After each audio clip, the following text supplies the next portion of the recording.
Yes, इसमें नहीं दिखाई दे रहा ना आपको क्लियरली? क्या करें अब इसमें? वाइट बैलेंस वाला मेरे समझ में नहीं आ रहा इसमें। इसका एक सेकंड और रुको आप, मैं देखता हूँ इसका थोड़ा सा। मैं देखना, सिर में चोट के कारण एक पीड़ित की भाषा परीक्षा में निष्पादन कम हो गया, लेकिन उसकी जो दर्शे प्रतिमा है, उसकी जो स्थानिक योग्यता है, उस पर कोई प्रभाव नहीं पड़ा।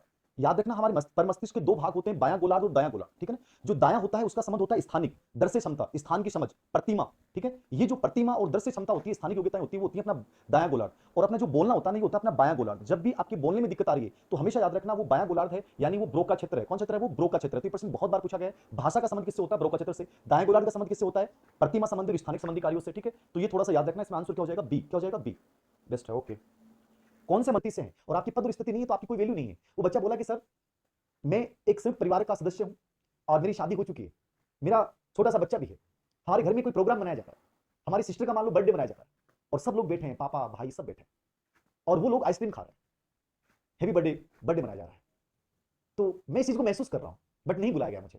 मेरा बेटा है, वो अबोध है, वो जानता नहीं है। वो जाता है वहां पे और जाने के बाद कहता है बुआ हैप्पी बर्थडे, बुआ हैप्पी बर्थडे, बुआ हैप्पी बर्थडे। लेकिन उसकी बात पे ध्यान नहीं दिया जाता है।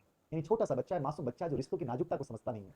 वो बच्चा उम्मीद कर रहा है कि मैं हैप्पी बर्थडे बोल रहा हूं, लेकिन उसकी वैल्यू नहीं है साहब, क्योंकि उन रिश्तों में सम्मान नहीं बचा। आपकी वैल्यू किससे है? उस रिश्ते में पद और स्थिति क्या है? वो बच्चा 3-4 बार हैप्पी बर्थडे बोलता है, लेकिन उसकी तरफ ध्यान नहीं जाता है। वो चुपचाप आइसक्रीम खाते रहते हैं। वो बच्चा लौट के आता है अपने पापा के पास और पूछता है पापा को, पापा आपको क्यों नहीं बुलाया, आपको हैप्पी बर्थडे पे क्यों नहीं बुलाया? पापा के पास कोई शब्द नहीं है। पापा के पास कोई शब्द नहीं, उस पिता के पास शब्द हो भी नहीं सकता। जब एक छोटा सा बच्चा जो रिश्तों को ज्यादा जानता ही नहीं है, वो सबको अपना समझता है, और वो बच्चा अपने पापा से पूछता है पापा आपको क्यों नहीं बुलाया? पापा कुछ नहीं बोल पाते हैं। बच्चा बहुत समझदार है। बच्चा बोलता है पापा चिंता मत करो, मैं भी डॉक्टर बनूंगा, और मैं जब डॉक्टर बनूंगा तो सबको बुलाऊंगा, बुआ को, भाई चाचा जी को, सबको बुलाऊंगा और हम सब बैठ के आइसक्रीम खाएंगे। ये जिंदगी है, याद रखना। ये रिश्तों की आप देख सकते हैं, रिश्ते कैसे हैं आज के टाइम में। आज के टाइम में रिश्ते का मतलब ये है कि जिंदगी में जब कुछ बड़ा कर गए ना, तो वो दुनिया ना आपके पीछे चलेगी। वरना साहब आप 10 बार बोलेंगे ना, आप 50 बार किसी के पैर भी पकड़ेंगे ना, तो खुद के अपने ना आपको धक्का देके बाहर निकाल देंगे, मैं नहीं जानता तुम्हें, तुम कौन हो। और मैं ये बार बार तुम लोगों को बोलता हूं, अरे मत मांगो हर चीज को। कुछ लोगों को कुछ चीजों को छीनने की ताकत पैदा करो। इतना साहस है तुम्हारे अंदर, इतनी अंतर शक्ति है तुम्हारे अंदर। तुम ये सोच रहे हैं कि मैं बहुत समय दूंगा, रिश्ते मेरे साथ रहेंगे, नहीं रहेंगे। अपनी पद और स्थिति को इतना मजबूत कर लो कि उनको मजबूरन रहना पड़े, वो जा नहीं सके। तुम्हारी पद और स्थिति इस चीज को व्यक्त करेगी, याद रखना। तो जिंदगी में अपने अंदर इतना आत्मसम्मान तो होना चाहिए, याद रखना, कि हमें किसी के सामने गिड़गिड़ाना नहीं पड़े। और ये मैं उस बच्चे के माध्यम से हर बच्चे को कहना चाहूंगा, ये दुनिया कलयुग है, याद रखना।